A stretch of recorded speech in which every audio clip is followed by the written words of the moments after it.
সুপ্রিয় দর্শক, আমি আপনাদের সাথে বরাবর মতো আবার উপস্থিত হয়েছি associate professor doctor Mohammad Ibrahim Khalil, Dhaka college of physiotherapy এবং সিনিয়র কনসালটেন্ট এসপি হসপিটাল।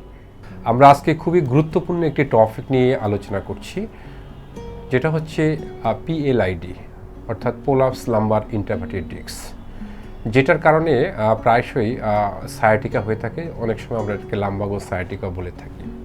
তাহলে প্রথমে আমাদের আসলে জানতে হবে যে পিএলআইডি কি। পিএলআইডি হচ্ছে যে আমরা যে ছবিটার দিকে লক্ষ্য করি, যে এটা হচ্ছে আমাদের লাম্বার রিজন। এই রিজনে আমরা দেখতে পাচ্ছি যে প্রতি দুটো হাড়ের মাঝে একটা টিউব বসানো আছে সাদা, আমরা বলি এনুলাস ফাইব্রোসাস, এবং এটার ভিতরে থাকে এই নিউক্লিয়াস যেটা দেখতে পাচ্ছেন। এটা অনেক সময় বালজিং হয়ে বাহিরে বা আউটসাইডে যখন ডিসপ্লেসমেন্ট হয়, তখন সেটাকেই আমরা বলি আসলে প্রোলাপস লাম্বার ইন্টারভার্টেড ডিস্ক। তবে এখানে এই বালজিংটাকে বা এই ডিস্ক প্রোলাপসটাকে আমরা 4টি ক্যাটাগরিতে ভাগ করে থাকি। নাম্বার হচ্ছে ডিস্ক বালজিং বলি, অর্থাৎ এই যে ডিস্কটা আমরা দেখতে পাচ্ছি, এই ডিস্কটা আসলে কোনো সময় যে আউটসাইডে ডিসপ্লেসমেন্ট হয়, বাট লোকালাইজড ম্যাটেরিয়ালসগুলি আউটসাইডে চলে আসে, তখন আমরা বলি ডিস্ক বালজিং। এবং কখনো আমরা এটাকে দেখি যে এই ডিস্কটা আরও বাইরের দিকে চলে আসে, আগের চেয়ে আরও একটু লিপসের মতো হয়, অর্থাৎ টাঙের মতো বাড়তি একটা অংশ দেখা যাচ্ছে যে ডিস্কের বাহিরে। এটা ডিস্কেরই অংশ, বাট এটা ডিস্কটা যখন আরও বেশি প্রোলাপস হয়, তখন সেটা হচ্ছে যে ডিস্ক বালজিংয়ের পরে আমরা বলি যে এটা এক্সট্রুশন। এবং এরপরে যেটা হয় সেটা হচ্ছে যে সিকুয়েস্ট্রেশন। তার মানে হচ্ছে আমরা যদি এটাকে ক্যাটাগরাইজড করে ভাগ করি, তাহলে আমরা দেখতে পাচ্ছি যে ডিস্ক বালজিং অর্থাৎ একটু ডিস্কটা বের হলো, যেটাকে আমরা 25% বলি। তারপর আমরা বলি ডিস্ক পরট্রুশন, তারপর আমরা বলি ডিস্ক এক্সট্রুশন, এবং তারপর বলি ডিস্ক সিকুয়েস্ট্রেশন। অর্থাৎ ডিস্ক বালজিং যেটা, সেটা হলো 25% ডিস্কটা বাইরে চলে আসবে। 50% তখনই আমরা বলবো যখন এই ডিস্কটা আমাদের পরট্রুশন হয়ে 50% আউটসাইড অফ দ্য ডিস্কে চলে আসবে, এবং 75% যখন চলে আসে সেটাকে আমরা বলি এক্সট্রুশন।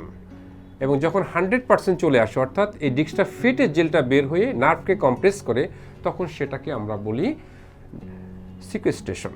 এবং এই সিকুয়েস্ট্রেশনটা ইজ দ্য সিভিয়ার কন্ডিশনস। তবে মজার ব্যাপার হলো যে ম্যাক্সিমাম যে ডিস্ক প্রোলাপসগুলি, সেটা conservative method is the best method of treatment.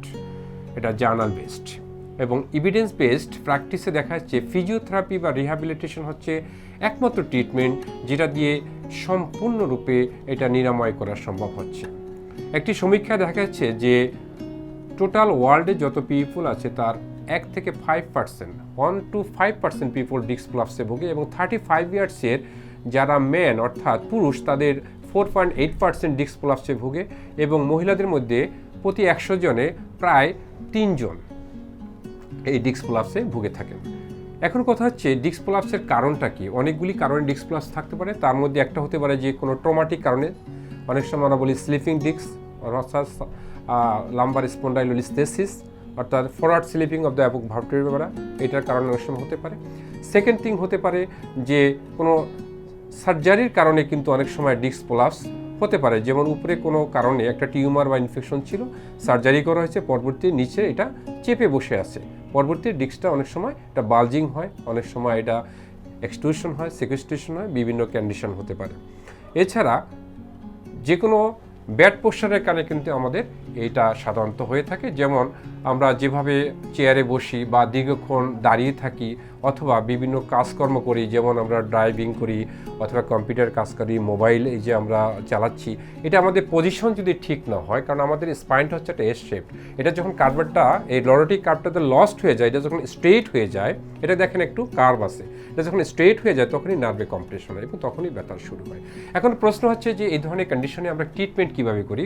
মনে রাখতে হবে যে প্রথমেই আমাদের যেটা করতে হবে যে ফিজিক্যাল টেস্ট, ফিজিওথেরাপির মাধ্যমে, ফিজিক্যাল টেস্টের মাধ্যমে কিন্তু এটা আমরা প্রথমে অ্যাসেসমেন্ট করে ডায়াগনোসিসে পৌঁছাই, এবং কনফার্মেশন ডায়াগনোসিসে আরও জন্য আমরা এমআরআই ইউজ করতে পারি।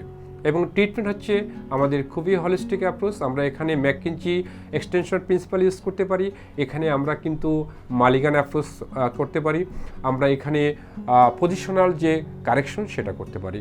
এবং দেখা যাচ্ছে ডিস্ক প্রলাপসের পেশেন্ট যদি আমরা কারেক্ট ডায়াগনোসিসের মাধ্যমে ট্রিটমেন্ট করতে পারি, তাহলে আমাদের কিন্তু আমাদের যে এভিডেন্স প্র্যাকটিসের মাধ্যমে এটাকে সম্পূর্ণরূপে নির্মাণ করা সম্ভব। এবং আমাদের এসপি হসপিটালে কিন্তু এটা সাফল্যের হার 100%।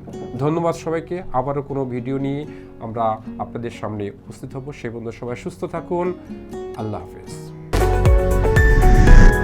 এসপি হাসপাতাল, আন্তর্জাতিক মানের পূর্ণাঙ্গ ব্যথা নিরাময় হাসপাতাল।